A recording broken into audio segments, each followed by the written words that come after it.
Harvest Moon, Tree of Tranquility. This is the Wiiviewer! And a little Wiiviewer. And we're going to review Harvest Moon, Tree of Tranquility. Or as the title screen calls it, the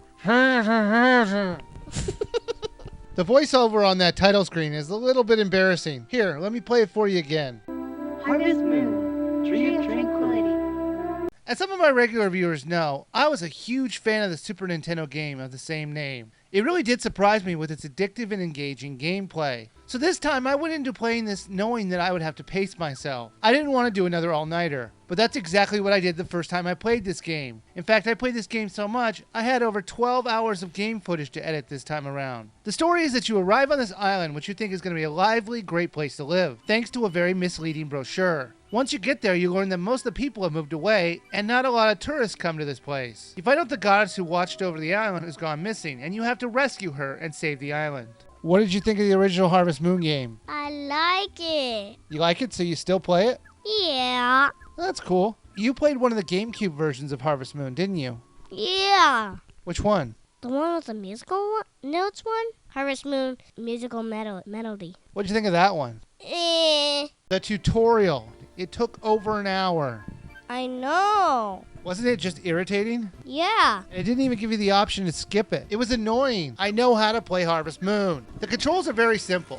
Basically just push the A button to use your items and hold it to power up your item. And then you use the Z button to lock on your target. Now unfortunately they've also added motion controls. To do them, you just do the motion you would normally do to use the item you're holding. The problem with this is that it will often happen by accident if you're not careful. It will take your stamina down even if you don't mean to do it. So you'll always have to be careful not to move your hands around too much while using an item. If you don't want to deal with the motion controls, you can completely get around that by attaching the classic controller. However, I still prefer to use the Wiimote and Nunchuck. When you first start out, you barely have any stamina, but through hard work and repeated use of that item, you'll get it to level up and it will take less and less stamina to do that certain job. Plus, you can also upgrade your tools to make the job even easier. You can grow crops this time in every season, which was new to this. Each crops, seedlings, or seeds, or whatever type of thing that you're growing, is always different for each season. In the other Harvest Moon game we played, winter is pretty much a time where you just have to take care of your chickens and cows, right? That's why you should always buy a chicken or cow before winter starts. I agree.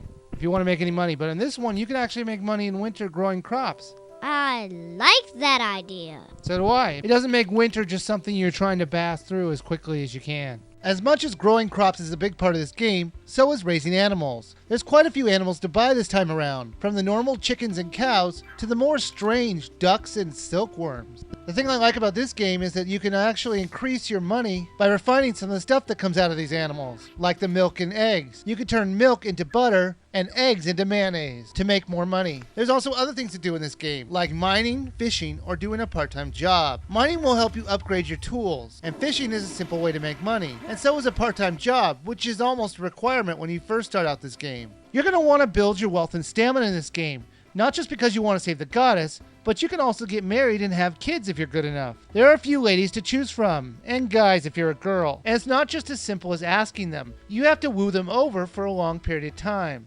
Every once in a while, there's a flea market, there's special holidays, not really holidays, but little special days, and sometimes they do have mini-games. And every once in a while, when those mini-games come up, I suggest that you wouldn't want to play them. I don't get what the mini-games are for. Why do they have them? They don't really fit in this game. I think it was just the publisher realizing this is a Wii title, so it had to have a minigame on it. What did you not like about this game? Let's get into that. Going to bed without saving it. In this game, you can't save it when you go to bed. They make you go to your diary, then go to bed.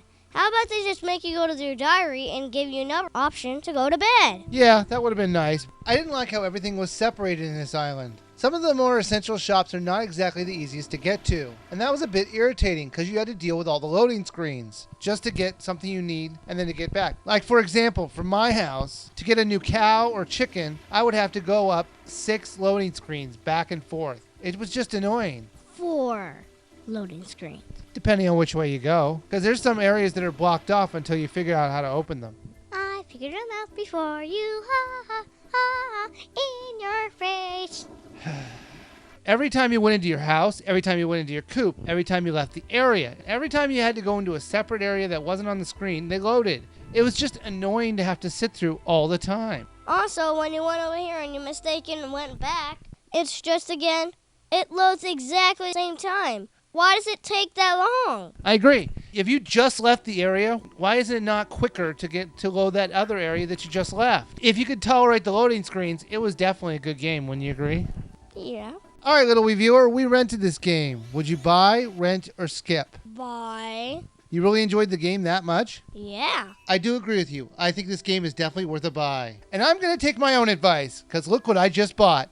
It's the game. Hi, Chloe. What? No, that's not fair.